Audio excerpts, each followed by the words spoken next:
Hello student, स्वागत आहे तुमचं विक्रम अकॅडमीच्या युट्यूब चॅनलवर. आज आपण 11th स्टँडर्डचा मॅथ्स 1 सब्जेक्ट शिकत आहोत. टॉपिक आहे सेकंड फंक्शन. सो आता आपण पाहूया फंक्शन नक्की कशाला म्हणायचं, म्हणजे फंक्शनची आपण डेफिनेशन पाहूया. ठीक आहे, तर चला मी ते लिहितो, लक्ष द्या. अ फंक्शन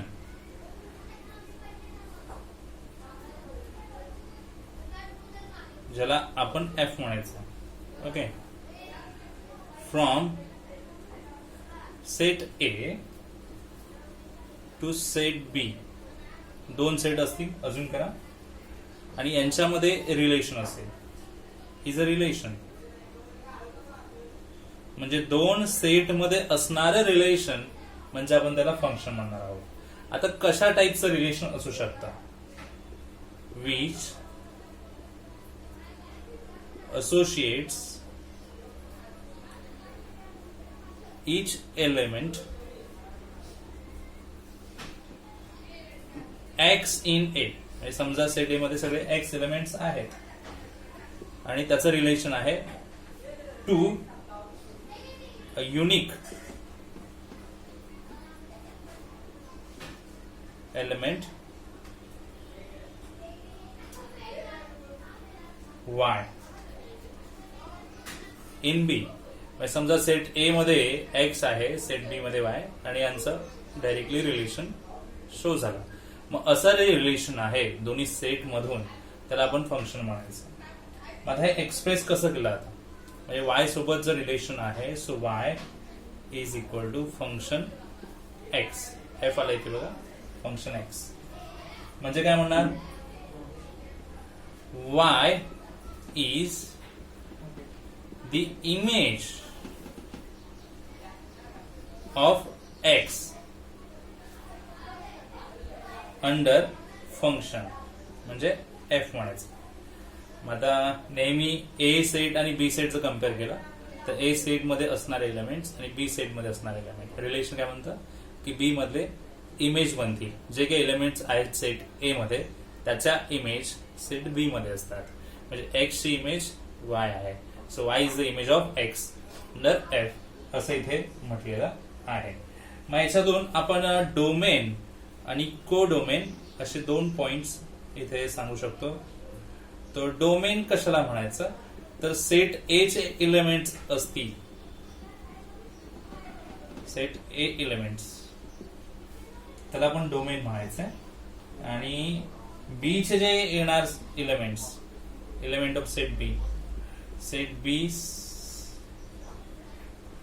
एलिमेंट्स ते असणार आहेत कोडोमेन. ठीक आहे, तर डोमेन कोडोमेन जर आपल्याला पुढे विचारलं गेलं तर आपण अशा पद्धतीने लक्षात ठेवायचं डोमेन काय येणार आणि कोडोमेन काय येणार. तर फंक्शन काय असेल तर फंक्शन एक प्रकारे रिलेशनच झालं दोन्ही सेटचं, आणि ते आपण आता पुढे पाहणार आहोत की फंक्शन्स कशा पद्धतीने येतात. ठीक आहे, ओके स्टुडंट्स, आता पुढे आपल्याला पाहायचं की फंक्शन्स नक्की कशा म्हणायचं. सो तुमच्यासमोर डायग्राम्स ड्रॉ केलेले आहेत आणि याच्यातून आपण डायग्रामच्या वेळी समजून घेण्याचा प्रयत्न करूया की फंक्शन काय असतं. तर काही महत्वाचे पॉइंट्स तुमच्यासमोर येतील, तर तुम्ही नोट डाऊन केले तर बेटरच असेल, तुम्हाला लक्षात ठेवता येईल कशा पद्धतीने फंक्शन ओळखायला हवं डायग्राम बेसिसवर.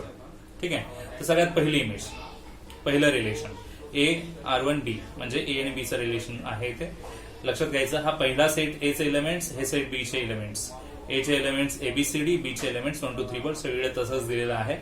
आणि ए चे एलिमेंट्स आणि बी चे एलिमेंट्स याच्यात काय आपण म्हणू शकतो तर जे ए चे एलिमेंट्स आहेत त्याच्या इमेज जे आहेत ते बी एलिमेंट्स बी सेट मध्ये आहेत. ओके, सो 1 2 3 4 या इमेज आहेत ABCD यांच्या, पण त्या कशा पद्धतीने रिलेशन आहे ते आपल्याला पाहायचं आहे. तर ए ची इमेज इथे आहे 3, बी ची इमेज इथे आहे 3, सी ची इमेज आहे 4, डी ची इमेज आहे 2. म्हणजे आपल्याला असं दिसतंय की सगळे जेवढे एलिमेंट्स आहेत ना त्याच्या इमेज बी मध्ये येतात. पण ए ची इमेज 3, बी ची इमेज 3, सी ची 4, डी ची 4. याच्यावरून आणखीन एक समजतंय की प्रत्येक एलिमेंटच्या इमेज आहेत आणि कोणत्याही एलिमेंटची 2 इमेज नाही दिलेल्या आहेत, म्हणजे एका याची एक इमेज आलेली आहे. सो असं जे रिलेशन दिलं असेल ज्याच्यामध्ये ए च्या सगळ्या एलिमेंट्सच्या इमेज बी मध्ये येतात त्याला फंक्शन म्हणायचं. सो हे फंक्शन आहे, इट इज अ फंक्शन. ठीक आहे, लक्षात घ्या, इट इज अ फंक्शन. तर कसं कळलं फंक्शन आहे ते? सो पॉइंट तुमच्या लक्षात आला असेलच. सो सगळ्या एलिमेंट्सच्या इमेजेस बी मध्ये येतात, त्याला आपण फंक्शन म्हणायचं. ओके, आता number 2 C, A and B relation 2. तर इथे सुद्धा पुन्हा एकदा एबीसीडी आणि 1 2 3 4 असे एलिमेंट्स दिलेले आहेत. बघूया, ए चे एलिमेंट्सचा इमेज जो आहे 1, बी चा इमेज 2, सी चा इमेज 2, डी चा इमेजेस नाही दिलाय. म्हणजे ए मध्ये सगळ्या एलिमेंट्सचे इमेज नाही मिळाले. ए मध्ये असे एलिमेंट्स आहेत की ज्याचा इमेज बी मध्ये मिळत नाहीये, म्हणजे एक एलिमेंट बाकी राहतोय. असं जर मिळत असेल तर तो फंक्शन होत नाही. फंक्शन होण्यासाठी सगळ्या एलिमेंट्सच्या इमेज असायला हव्या. ठीक आहे. आणि आता पुढे नंबर 3 रिलेशन, हे R3B एलिमेंट सेमच ठेवलेले आहेत. बघा, ए ची इमेज 1 पण, ए ची इमेज 2 पण, म्हणजे एका एलिमेंटच्या 2 इमेज असं नसलं पाहिजे. एका याची एकच इमेज असू द्या, ती 2दा आली तरी चालेल. म्हणजे बी ची इमेज 3 आहे, सी ची पण 3 दाखवली तरी चालेल. म्हणजे कॉमन इमेज चालेल, पण एका एलिमेंटच्या 2 इमेज नको आहेत. ओके, सो 2 इमेज आलेल्या आहेत, याचा अर्थ हे सुद्धा फंक्शन नाही. सो एका याची एकच इमेज मिळायला पाहिजे, ए चे सगळ्या एलिमेंटच्या इमेज असायला हव्यात आणि त्या डबल नसायला हव्यात. एका याच्या 2 इमेज नको आहेत. मग फंक्शन्स कशाला म्हणायचं, कोणता डायग्राम फंक्शन असेल हे आपल्याला इथून कळलेलं आहे. नोट डाऊन व्यवस्थित करून घ्या, ड्रॉ करून डायग्राम युनिक सुद्धा तुम्ही केलं तरी चालेल. पहा तुम्हाला डायग्राम समजलेत की नाही. ठीक आहे, चलो पुढे जाऊया. नेक्स्ट कॉन्सेप्ट आपल्याला पाहायचा आहे स्टुडंट्स, रिप्रेझेंटेशन ऑफ फंक्शन. तर सगळ्यात आधी तुमच्या समोर असणार आहे एरो फॉर्म, जो तुम्ही आताच नुकताच पाहिलेला आहे, ज्याला वेन डायग्राम फॉर्म असंही म्हणता येतं.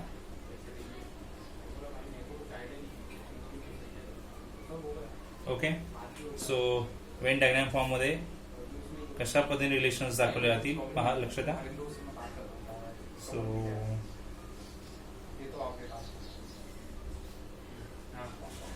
ए रिलेशन बी, इथे समजा एलिमेंट्स आपण घेतले 2 3 4 5 डॉट्स रिप्रेझेंट करण्यासाठी, आणि 5 7 9 11 डॉट रिप्रेझेंट करण्यासाठी.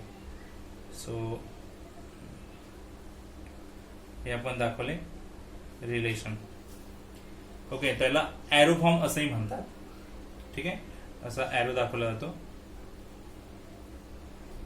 ठीक आहे, एरो फॉर्म किंवा डायग्राम मध्ये आहे म्हणून त्याला वेन डायग्राम फॉर्म म्हणतात. सो रिप्रेझेंटेशन ऑफ फंक्शन, याच्यामध्ये डोमेन असणार आहेत pre images, domain set of pre images म्हणजे ए मध्ये येणाऱ्या. ठीक आहे, आणि रेंज होणार आहे. तर रेंज आपण आधीच्या टॉपिक मध्ये पाहिलं, इमेजेसच्या काही इथे दिसणार आपल्याला, त्याचा सेट जो आहे तो रेंज आपण त्याला म्हणायचा आहे. ठीक आहे. Number 2 order pair.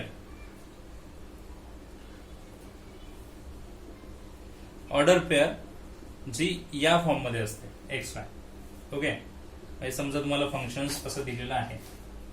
Okay, brackets दिलेत 2 5 3 7 4 9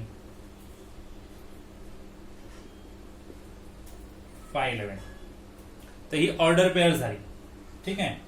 आता याच्यामध्ये डोमेन आणि को डोमेन आपण सांगणार आहोत. तो डोमेन फर्स्ट एलिमेंट येतो, म्हणजे तुम्ही पाहिलं तर 2 3 4 5 फर्स्ट एलिमेंट तो डोमेन होणार. ठीक आहे. रेंज तुम्ही सांगू शकता, सेकंड जो एलिमेंट आहे तो येणार रेंज म्हणून. सो 5 7 9 11. ठीक आहे. तर फंक्शन रिप्रेझेंट केलेलं आहे ते ऑर्डर पेअरने. आता नीट पाहिलं तर जी इमेज इथे आलेली आहे ती रिपीट नाही आहे. 5, 7, 9, 11 जर रिपीट इमेज येते तर तो फंक्शन नाही होत. म्हणजे इथे 5, 7, 9, 11 असं दिलेलं आहे. सो आपल्याला कळत आहे की इमेज हा डिफरंट आहेत आणि हेच आहे मेन इम्पॉर्टंट इथे फंक्शन ऑर्डर पेअर बेसिसवर येणार. नंबर 3 रूल मेथड आहे. तर रूल मेथड आपण ऑलरेडी पाहिलेली आहे.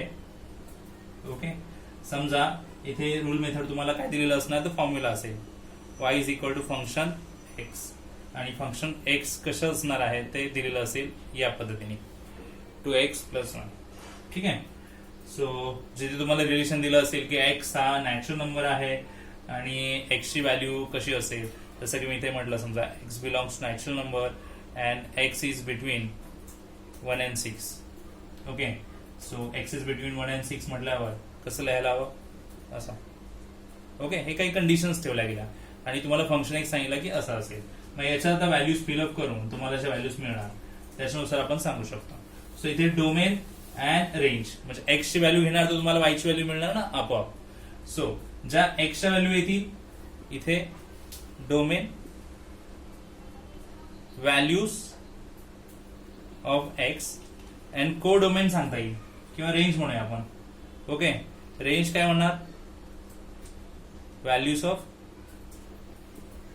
वाय म्हणजे 1 to 6 मधल्या व्हॅल्यूज तुम्ही एक्स म्हणून घेणार, त्या फिल केल्यानंतर जी व्हॅल्यू मिळेल ती वायची असेल. सो आपल्याला इथे व्हॅल्यूज मिळतील डोमेन आणि रेंजच्या. रूल मेथड त्याला म्हणायचं. या फॉर्म मध्ये आला तरी पण तो फंक्शन असेल. सो रिप्रेझेंट कसं करणार आहे ते आपल्याला पाहायचं आहे. 3 मेथड्स आपण पाहिल्या. ठीक आहे, आता पुढेच करूया. Next method students number 4 representation of function आपण पाहतोय. आता टॅब्युलर मेथडने रिप्रेझेंट केलं जातात, टॅब्युलर फॉर्मने. ओके, सो टॅब्युलर फॉर्म कसा असेल बघा, टेबल फॉर्म मध्ये असतो ते. म्हणजे इथे एक्स म्हटलं तिथे फंक्शन एक्स येणार. आता एक्स मी तुम्हाला सांगितलं की ते किती असतील 2, 3, 4, 5 आणि मग त्याचं फंक्शन इथे दिलेलं असणार आहे म्हणजेच वायच्या values. Okay, y is equal to function X असतो ना, तो वायच्या व्हॅल्यूज काय येणार त्या 5, 7, 9, 11 काय येणार म्हणजे आपण अंदाजे घेतलेले आहेत त्या. आपल्याला फक्त बघायचं की टॅब्युलर फॉर्म मध्ये कशा पद्धतीने रिप्रेझेंट केला जाईल. आता हा फंक्शन एक्स किंवा फंक्शन जो आहे अशा पद्धतीने रिप्रेझेंट झालेला आहे. ठीक आहे. आणखीन एक मेथड येते ग्राफिकल फॉर्म येतो. ओके, समजा जस्ट शॉर्ट ग्राफ इथे काढूया आपण. ओके,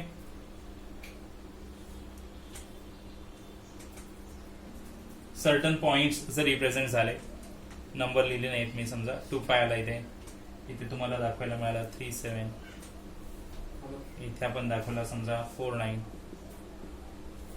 इथे आपण दाखवला समजा 5, 11. सो पहिल्या व्हॅल्यूज ज्या आहेत त्या डोमेन, नंतरच्या व्हॅल्यूज ज्या आहेत त्यांना आपण रेंज म्हणूया. ओके, सो ग्राफिकल वेनी सुद्धा दाखवता येतो. सो 5th मेथड होईल graphical method for representation of function.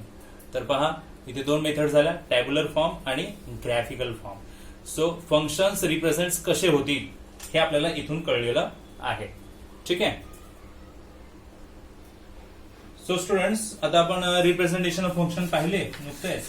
So आता आपण डायरेक्टली जाणार आहोत एक्सरसाइज मध्ये, बरोबर. पण ती एक्सरसाइज आपण न्यू व्हिडिओ मध्येच घेऊया. ओके, सो या व्हिडिओमध्ये फक्त बेसिक इन्फॉर्मेशन तुम्हाला पाहायला मिळेल जी फंक्शन या टॉपिकशी संबंधित आहे. सर्व काही कन्सेप्ट जे आपण डिस्कस केले ते इम्पॉर्टंट आहेत.